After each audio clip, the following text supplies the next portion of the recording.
Morong, sila di ba ang ating trio tagabayo? Woo! Naku, Chang, nasa audience natin ngayon, ang dami-daming babae. Alam niyo ba, sobrang bilib ako sa inyong mga babae dahil pagkahusay-husay niyong manghuli ng may mga ginagawa, katulad nitong ating bisita, hindi ba? Tama ka dyan, Hans, kung ang iba ay nahuhuli mismo ng kanilang mata ang kataksilan, abay naiiba sa kanya dahil tenga lang ang ginamit, narinig na daw niya na umuumol habang nananaginip at na nagsa-something-something. Sila na kanya kinakasama ibang name song. Ang sinabi, hi, ito ang ating face-to-face issue of the day. Nabisto ni Aling Emma ang kataksilan ng kanyang kinakasama dahil sa pagtulog daw nila ay ibang pangalan ang inuungol ng lalaki.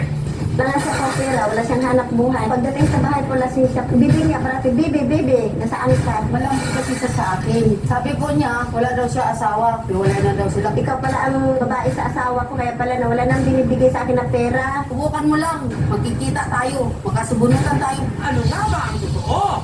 Face off na at face to face.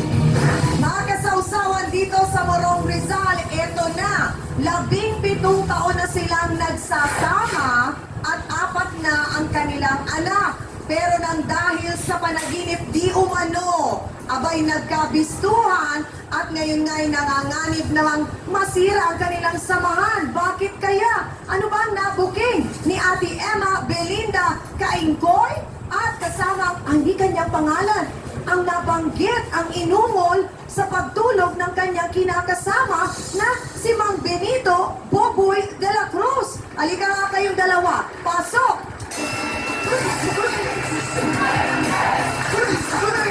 Mang Buboy, Aling Emma, nabanggit ko po na iba ang nasabing pangalan ni Mang Buboy. Ganun po ba?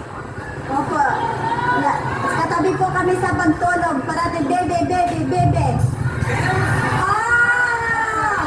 Eh baka naman po kumakanta lang. Uso yan ngayon yung kanta ni Justin Bieber. Bebe. Oh! Walang po.